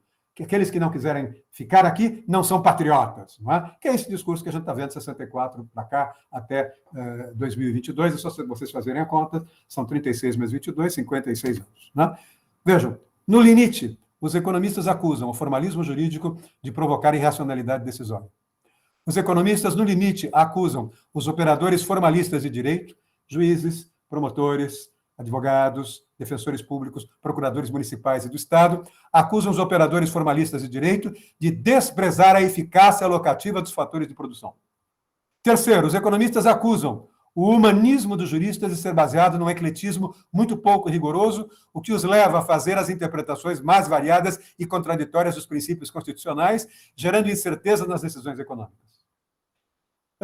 Quarto lugar, os economistas acusam os juristas de valorizar excessivamente princípios jurídicos, o que os leva a serem coniventes com políticas inconsistentes e ou dogmáticas, demagógicas, melhor dizendo, que afetam o equilíbrio das contas públicas e a estabilidade macroeconômica. Num dos conselhos dos quais eu faço parte, que não rendem nada, eu tenho como colega um colega que foi diretor do Banco Central, foi vice-presidente de um grande banco, e ele escreveu no Valor um artigo dizendo o seguinte: para que o Constituinte brasileiro foi criar a palavra controle social da propriedade? Controle social do contrato, função social da propriedade, função social do contrato. Ele diz, qual é a função do social do contrato? O contrato é para ser cumprido. A parte A comprou, pagou, B entrega. Não tem de ficar discutindo se um é pobre, se outro é rico. Isso tumultua a economia, me dizer. É uma formação tipo Chicago. Não é? Ao mesmo tempo, o que é a ideia da função social da propriedade? A propriedade, quem pagou, comprou. Não é? Agora, põe essa função social, aparece um jurista que vai dizer o seguinte, olha, ao interpretar a função social da propriedade, eu estou interpretando a função social da propriedade porque ela é muito sensível, há uma escassez de moradias e nós temos que ter sensibilidade para o direito de moradia que vem com as ocupações do MST. Não é? Os burgueses ou os economistas dizem, esse é um valor exógeno, nós temos que trabalhar com o direito de propriedade, porque se nós vamos trabalhar com o direito de moradia a partir de invasão, com o jurista discutindo, nós não vamos conseguir trabalhar dentro de uma visão de mundo minimamente racional, formulando políticas econômicas de crescimento econômico, porque não vão ter investimento. Vejam, claramente eles estão ok, eles estão jogando demais na linha da ética de convicção. Não é? Claro que, às vezes, nós temos também juristas trabalhando demais na ética de responsabilidade ou trabalhando demais, são aqueles movimentos juízes para a democracia, os juízes antigos juízes alternativos. Não é? Eu trabalhei muito com eles e, portanto, eu os conheço muito. Não é? Vejam, eu tenho de buscar um certo equilíbrio. Eles não têm esse equilíbrio do ponto de vista dos economistas. Não é? Eles vão acusar os juristas de valorizar excessivamente os princípios jurídicos. Conceito de função social da propriedade, conceito de mulher honesta, conceito de dignidade do homem livre, conceito de função social do contrato. Não é? São linguagens principiológicas, o que os leva a serem coniventes com políticas públicas inconsistentes, ou demagógicas, que afetam o equilíbrio das contas públicas e a estabilidade macroeconômica. Eles dizem basicamente o seguinte, quanto menor for a estabilidade macroeconômica, maior é o risco de crise social e institucional. Portanto, eles acusam juristas, não é, de quando tomarem decisões classificando como inconstitucionais ou ilegais as normas econômicas, não é, eles estão gerando instabilidade macroeconômica. Portanto, eles estão colocando a sociedade em risco de crise social e crise institucional. É isto que esses economistas da fé, é isto que esses professores da fé falavam. É isto que Roberto Campos, que não é da idade de vocês, não é, avô do atual presidente do Banco Central, falava. É isto que durante muitos anos eu vi um professor da fé, ministro da ditadura várias vezes, Antônio Delfim Neto, dizer, não é, vocês não entendem nada de direito, vocês entendem de retórica barbosiana, nós temos que pensar claramente em trabalhar com essa ideia. Não é? Ele, no dia 13 de dezembro de 68, na discussão do reunião ministerial, que levou à assinatura do ato 5, não é? Me lembro muito bem dessa data, o Delfim disse, vamos acabar, o ato 5 dava um poder de acabar com a Constituição. Ele disse, eu preciso do ato 5, porque aí eu desenvolvo o país e a gente depois vai ter a teoria do bolo lá na frente. Não vamos ficar perdendo tempo com esses juristas. Não é? Teria dito um palavrão, não sei se é verdade ou não, esses juristas disso ou daquilo. Deixa esse pessoal não sabe pensar no Brasil, esse pessoal sabe pensar nessa vocação de jurista barbosiano. Não é? Essa é a ideia. Mas nós vamos perceber também que, na nossa visão, os nossos colegas, muitas vezes, podemos passar para os economistas agora, não é? Para os juristas. Não é? Nós vamos poder agora começar a perceber que os juristas, de certo modo, pensam da mesma maneira. Não é? No limite, o que eu vou perceber é eu não tenho equilíbrio entre ética de garantia e ética de responsabilidade. O economista, com a sua ética de convicção, me desanca. Eu, com a minha visão de direitos humanos, com a minha visão de Estado de Direito, com a minha visão de certeza jurídica, com o meu Kelsen passado a limpo, com o manual que se vendia na minha época, eu vou simplesmente dar uma banana para os economistas. Ou seja, nós vamos acusar os economistas de descartar a representatividade, de um pluralismo social conflitivo. Quer dizer, nós vamos dizer que os economistas não são capazes de entenderem a sociedade. Tudo para eles é número. Né? Eles não são capazes de perceber o que é política de inclusão. Eles não são capazes de perceber o que é um morador que, vamos dizer, de uma favela ou de uma comunidade que está desempregado, tem o seguro-desemprego e correu o risco de pagar, não é, imposto de renda, ou alguém que, eventualmente, tem um banqueiro no seu prédio ao lado. Portanto, não é, esses juristas tradicionais, esses juristas barbosianos, esse padrão, a gente não quer dar nome, mas esses padrões liberais clássicos, não é? Paulo Brossard, por exemplo, Afonso Arinos, que foram juristas nessa perspectiva, não é? Eles acusam os economistas de descartar a representatividade de um pluralismo social conflitivo, filtrado pelas pesquisas sociais e com base na legitimidade da regra de maioria. Esses juristas tradicionais acusam os economistas de subordinar a gestão econômica a uma lógica própria, abstrata e pretensamente racional, e não a uma vontade política. Esses juristas, acusam os economistas de encarar as premissas da ação e decisão não como regras que precisam ser observadas, mas como instrumentos encarados do ponto de vista de sua adequação à consecução de metas e realização de tarefas. Esses juristas acusam os economistas de relativizar o direito em sua generalidade abstrata, enfatizando-o a partir de critérios de oportunidade. Esses juristas acusam, não é, os economistas, eles dizem, quanto maior for a autonomia dos economistas, menor será a justiça, menor será a certeza jurídica.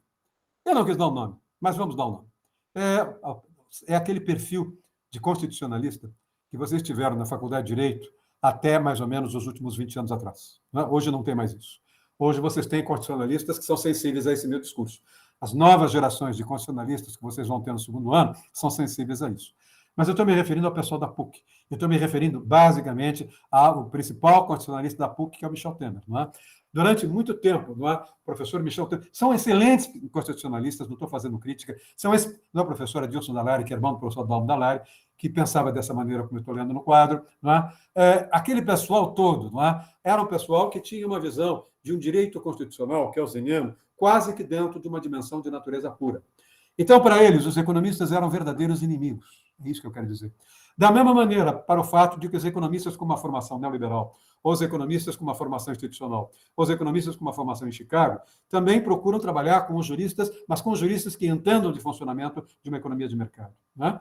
E aí, o que vocês veem? Vocês têm aí uma desqualificação de natureza absolutamente, vamos dizer, absolutamente recíproca. Né? Por isso é que nós estamos vendo algo que começou a mudar na USP já faz uns 10, 15 anos. Os professores da FE me procuraram os professores do Largo São Francisco, e nós os procuramos. Né?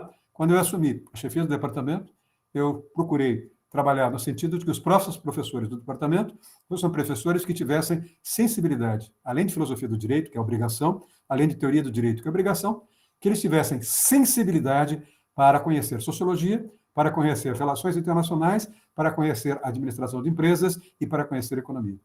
Ou seja, se vocês verificarem de lá para cá, nós temos tido vários colegas de vocês que têm, hoje deve ter 10% das minhas vagas de economistas no Largo São Francisco, e eles têm não sei quantas vagas para vocês lá na economia.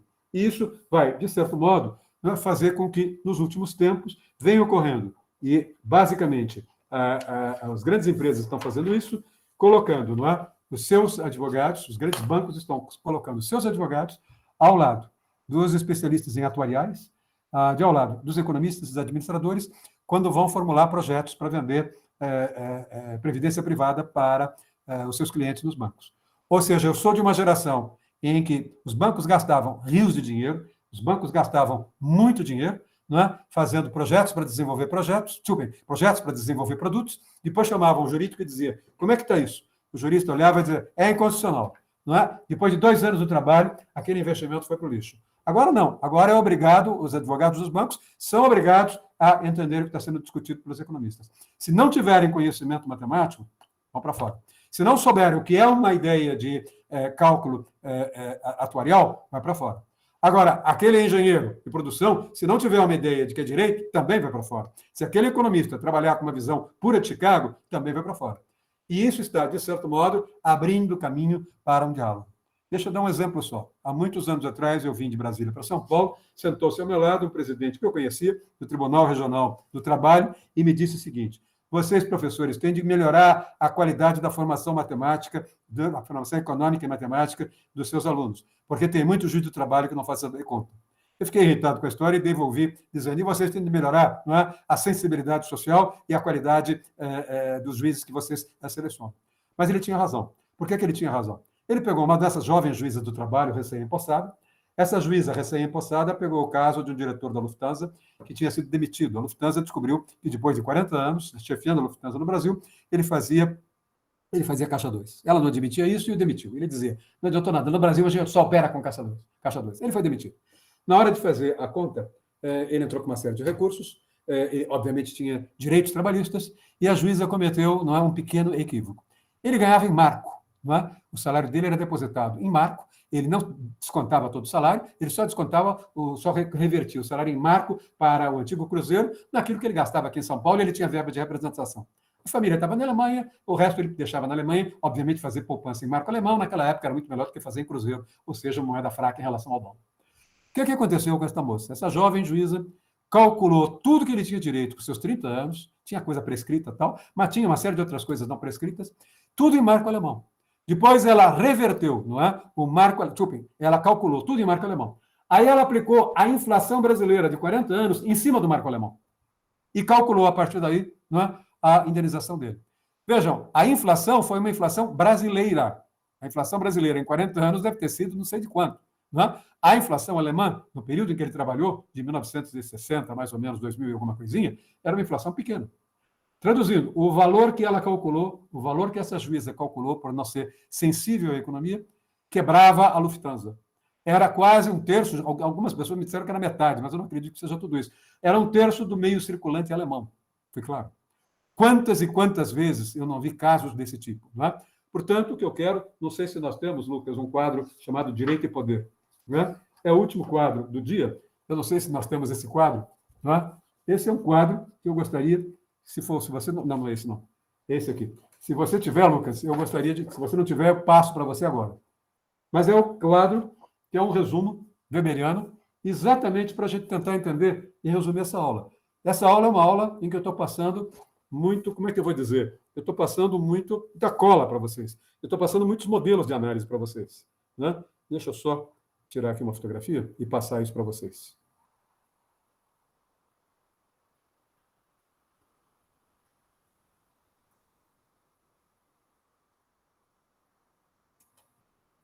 Oh, meu Deus do céu.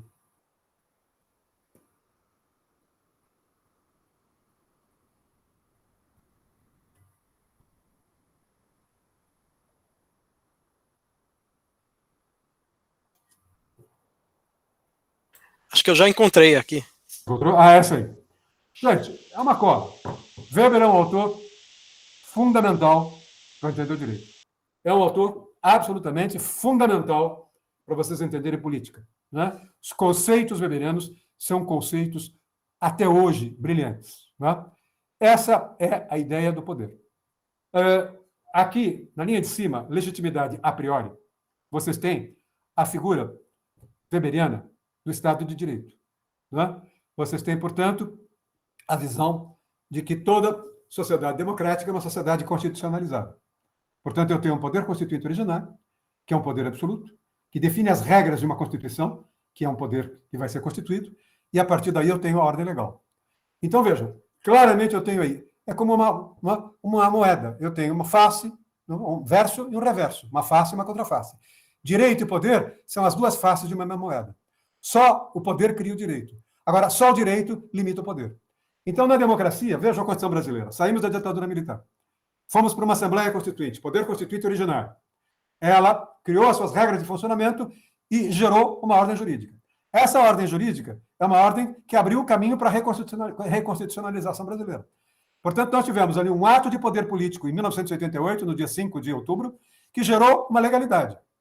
Essa legalidade foi uma legalidade gerada pela Assembleia Constituinte originária, não é? Assembleia Nacional Constituinte. No nosso campo do direito, ela gera uma Constituição, portanto, ela gera um padrão de uma ordem jurídica vigente.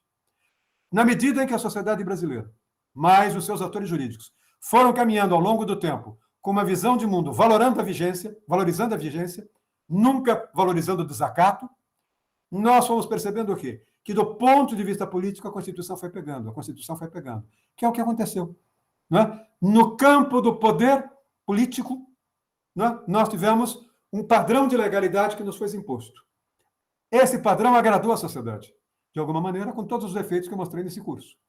Com isso, nós fomos o quê? Nós fomos cumprindo naturalmente as regras. Nós naturalizamos o comportamento brasileiro dentro de uma ótica constitucional. Né? E com isso, na medida em que nós naturalizamos que somos uma democracia, o que é que nós quisemos? Né? O que é que nós fizemos? Nós fomos, de certo modo, legitimando a ordem política, na medida em que passamos a respeitar o direito. Né? E isso foi gerando um sistema jurídico-político eficaz. Isso é o que acontece na democracia. O que é que aconteceu em 64? O que é que pode acontecer daqui a 18, 17 dias? É o risco disso se inverter. Não é? O que aconteceu com a ditadura brasileira? Os militares declararam a ditadura em 64, fecharam o poder em 4, 5 em 68, fecharam o Lago São Francisco, fecharam a universidade, caçaram professores. E o que é que nós tivemos? Eles disseram, primeiro nós queremos eficiência, pô, efetividade e eficiência dando mesmo. Nós vamos impor nosso projeto, não vamos respeitar ninguém. Não é? Nós não vamos respeitar ninguém. Nós temos o poder, ponto, acabou. Isso está no ato número 5. Está no preâmbulo do ato número 5. Eles foram buscar um jurista chamado Carl Schmitt, que é um humorista que nasceu em 1888, vai morrer em 1985, que foi o grande jurista do nazismo, o grande jurista dos anos 20 e 30, que alimentou as pretensões jurídicas do nazismo, de Hitler. Não é? E esse homem vai discutir uma série de questões que são incorporadas no Brasil pelo Francisco Campos, e de quem não é, o Carlos Medeiros da Silva era uma espécie de assistente. Quem vai redigir isso? O ato 1 é o Francisco Campos, que conhecia não é, essa ideia do Carl Schmitt. E o Carlos Medeiros da Silva vai escrever em 68 o ato 5, e vai dizer, nós somos, os militares dizem, nós somos um poder soberano.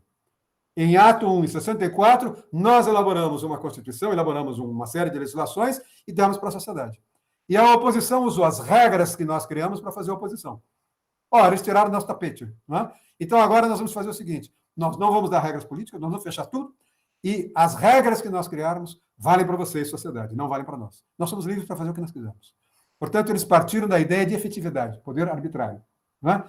E começaram a impor de cima para baixo, muitas vezes com pancada, muitas vezes com prisão, muitas vezes com censura, muitas vezes com expulsão do país, foram impondo para cima para baixo a sua eficácia. Não é? Agora, de tanto eles ficarem na ditadura, de 20 anos de ditadura, eles foram indicando os ministros para o Supremo, eles foram abrandando aquilo ali, eles foram começar a preparar o terreno, quando eles perceberam, principalmente depois do fracasso do governo Geisel, do segundo Plano Nacional de Desenvolvimento, eles foram percebendo a possibilidade que mais hora menos hora ele teria de sair. Então, eles foram aceitando o diálogo, eles foram construindo uma narrativa contra as diretas, mas negociando com o Tancredo por baixo. Permitiram que Tancredo ganhasse, né? E deram posse a Tancredo. E o que é que vai acontecer? O que vai acontecer é que, a partir daí, nós vamos perceber que a nossa ditadura foi deixando de ser um governo totalitário, passou a ser um governo autoritário que foi fracassando, abriu caminho, né, para uma redemocratização, desde que alguns valores fossem respeitados. Então, o que é que nós temos aí? Nós tivemos, no primeiro momento, uma democratização delegativa, não uma democratização plena, com o Sarney. Quer dizer, o homem da ditadura veio trazido por Tancredo. Tancredo não consegue assumir o poder, vem Sarney, que era um homem dos militares, né, que faz essa ponte suave, ou seja, ele não vai criticar a ditadura, mas também não vai desmontar totalmente o que aconteceu com a ditadura. Deixa isso para uma Assembleia Constituinte que ele vai mais ou menos controlar entre 1987 e 88. E com isso nós vamos começar a perceber que só depois de 88 a ditadura começa a cair ali com a campanha das diretas, em 83, ela vai demorar uns 5, 6 anos para cair, até o momento em que nós vamos ter, portanto, a vigência de uma nova ordem constitucional, e aí começa o quê? Aí começa um novo padrão de legitimidade. Aí, onde está o meu dedo na legitimidade, ele se volta na legitimidade a priori. Ou seja, é um movimento circular. Não sei se vocês, não é, gostaram da aula ou não. Não sei se vocês gostaram das minhas aulas. Eu tenho de terminar semana que vem. É a minha última aula hoje. Semana que vem é o professor Celso. Mas eu gostaria de chamar a atenção para o fato. Primeiro, eu não sei se vocês gostaram do curso, mas eu adorei o curso. Eu adorei o curso. Porque eu pude retomar questões que há muito tempo eu não discutia, vem da ciência política também, de aula de teoria do Estado também. Né? E ao dar as aulas de teoria do Estado, principalmente ao ler uma série de filósofos, entre eles filósofos do direito, como Norberto Bobbio, como o próprio Kelsen, eu procurei mostrar para vocês, refinando, tentando, olha, gente, eu não tive essas aulas. A ideia é refinar a nossa sensibilidade. Volto a dizer, quero olhar processo jurídico, quero olhar o processo político, eu quero olhar os conflitos sociais, eu quero olhar a explosão de litigiosidade no Brasil por um ângulo, que é o ângulo sistêmico e estrutural. Eu quero, num determinado momento, entender o que é o xadrez no Brasil. Eu não quero ficar discutindo o que vai acontecer, se o Bolsonaro disse isso ou não, se o Lula disse isso ou não. Eu quero, o tempo todo, discutir algumas questões. A aula de hoje é uma aula que eu não sei se foi fácil de ser entendida. Weber é um autor complicado. Eu me sinto, sei lá, depois de muitos anos, 46 anos como professor, me sinto um weberiano alfabetizado em Weber. Mas eu gostaria que vocês percebessem que nós fizemos uma série de leituras paralelas à Constituição. Essas leituras paralelas à Constituição vão ser fundamentais para que vocês possam ter um bom aproveitamento no curso de Direito Constitucional.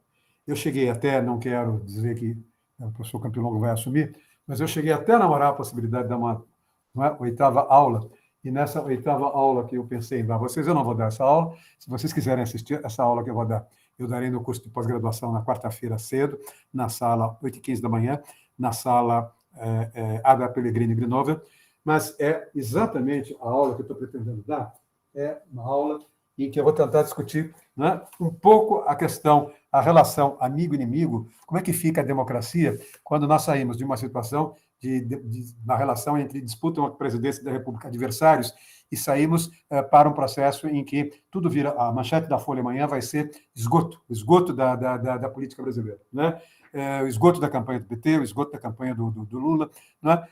Nesse momento em que eu tenho esgoto, será que eu tenho democracia? Nesse momento em que eu tenho esgoto, será que eu tenho aquilo que os professores de ciência política e os professores de filosofia do direito chamavam de relação entre adversários, ou eu tenho uma relação entre amigo e inimigo? Se o inimigo, se eu não destruo o meu inimigo, ele me destrói. Então, portanto, eu tenho de matar, eu tenho de desqualificar o inimigo. Então, a ideia é exatamente trabalhar com uma ideia, no primeiro momento, com base em Carl Schmitt, que é um grande teórico da política, que teve essa pendência pelo autoritarismo, depois tentar repensar como é que essa ideia entrou no Brasil, como é que ela vem parar num problema em que Lula e Fernando Henrique vão ser dois presidentes que vão, de um certo modo, disputar o Lula disputou 2 eleições com o Fernando ganhou, mas depois o Lula vai derrotar os candidatos do PSDB. Eles vão fazer campanhas pesadas. Há um momento, eles foram amigos no passado, fizeram política, mas há um momento em que eles se destravam, que eles se rompem. Esse momento é o momento do mensalão. Esse momento é exatamente... esse momento é o momento do primeiro mês de mandato do Fernando Henrique, no segundo mandato. Portanto, o primeiro mês foi quando teve a crise do Banco Central, quando ele perdeu o controle do câmbio e o PT propôs processo de impeachment contra ele. Deu uma bagunça, essa bagunça vai ser objeto da aula. Deu uma discussão entre a Faculdade de Filosofia e a Faculdade de Direito, deu uma discussão sobre moral, deu uma discussão sobre ética, deu uma discussão sobre se governar o Brasil. Ninguém governa o Brasil se não fizer política escrachada. Essa política, esse debate foi tão pesado, que num determinado momento os jornais se cansaram, deixaram de lado. Mas quando veio o mensalão do Lula, basicamente, o pessoal do PSDB tirou da gaveta o processo de impeachment do Lula e jogou o processo de impeachment na ordem do dia. Ou seja, todos os argumentos que o pessoal do PT usou contra o Fernando Henrique no segundo mandato, no primeiro mês do segundo mandato, o Fernando Henrique, o grupo do PSDB, vai utilizar em 2005, no caso do Petrolão, vai utilizar os mesmos argumentos jurídicos, o mesmo pedido de impeachment contra o PT. Né? E nós vamos começar a perceber depois porque, num determinado momento, nós voltamos a ter uma relação que é boa entre Fernando Henrique e Lula. Eu moro em cima do Fernando Henrique, eu moro embaixo do apartamento de baixo. Na sexta-feira, quando eu saí da Faculdade de Direito, primeira coisa, quando eu subi no elevador, eu conheço essas duas vozes que estão falando no hall. E, de repente, me abre, né? Por sorte, abriu no meu andar, não abriu no andar de baixo. Eram os dois conversando. Né? Os dois estavam fazendo um acordo. Naquele momento, né, eu decidi dar essa aula que eu vou dar na pós-graduação na próxima quarta-feira. Os dois já foram, né, fortes adversários, mas não deixaram de continuar sendo adversários. Né? É diferente do que está acontecendo quando nós olhamos a campanha. A campanha é ou ele ou eu, não é mais uma campanha entre nós e eles. É quem é ao lado de um grupo e aqueles outros que têm de ser destruídos. Não sei se isso vai dar certo ou não, mas pode ser uma aula, vamos dizer, que pode interessar vocês. Com isso, eu termino. Agradeço a atenção que vocês me deram. Volto a dizer, eu não conheço vocês, conheço pela evitei na tela, mas eu peço que um dia eu vá à noite, se passar pelo corredor, eu sou sempre um baixinho que tem cabelo branco e tem barba branca. E estou sempre andando, vou pouco para a sala dos professores, não vou pouco para a sala do diretor, e fico muito na sala dos professores, onde tem a sala das becas, e fico muito na minha sala. E sempre atendo os meus alunos quando pedem, sempre troco ideias e coisas desse tipo. Portanto, a semana que vem, professor Campilongo, Lucas, eu passo a você, agradeço a atenção que vocês me deram. Eu tenho um enorme prazer, sendo o professor mais antigo da faculdade, e relacionar com alunos que ainda estão no primeiro ano. Eu acho que é isso que faz da universidade, para mim, não a USP, mas a GGB também, as universidades em que eu dei aula, a Universidade de Brasília, a Universidade Pablo Olavide, na Espanha, a Universidade Internacional de Andaluzia. É essa relação aluno-professor que nos dá, é essa nossa relação que nos dá, né, não apenas a nossa formação, mas o nosso prazer de viver. Muito obrigado, gente. Vocês viram que a minha voz hoje estava melhor.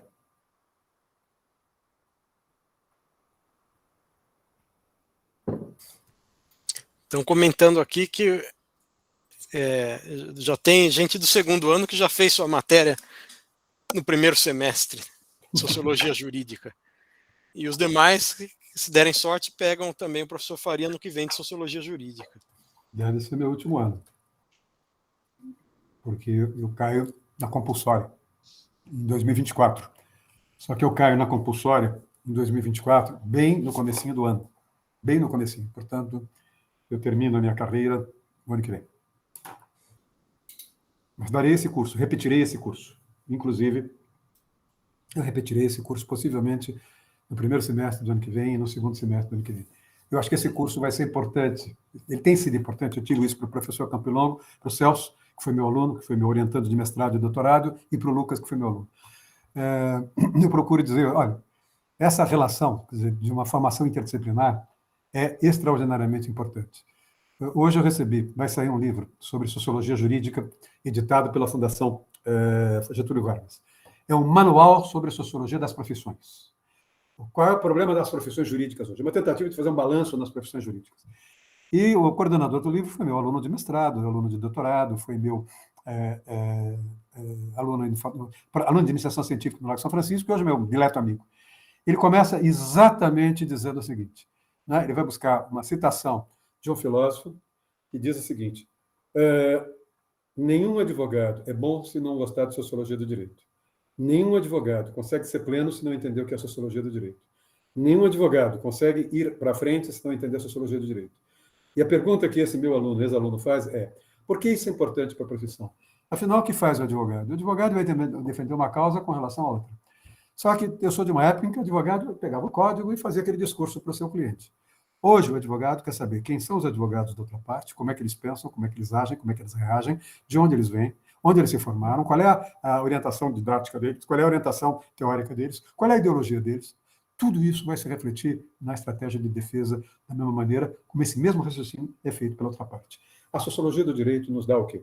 Nos dá referência, nos dá bagagem, nos dá um olhar, nos dá uma perspectiva crítica. E isso nos coloca, evidentemente, dentro de uma perspectiva muito mais à frente do que aqueles kelsenianos que fazem aqueles discursos, que fazem aquela ideia, né, que o direito é isso, o direito é aquilo, nós temos de pensar em Rio Barbosa, nós temos de pensar na grande verdade, essa coisa toda. Né? É isso que eu gostaria de evitar, que vocês pudessem, de alguma maneira, evitar. É isso aí. Lucas.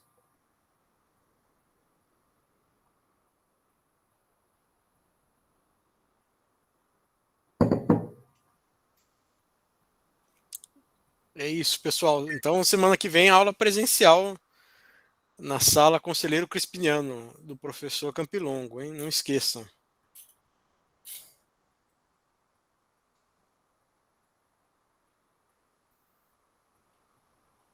Estão todos convidados para a minha aula de pós, hein?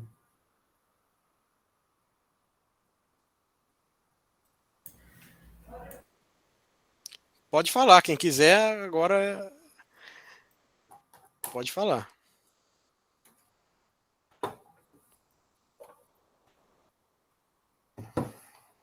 Bom, ninguém fazendo mais perguntas.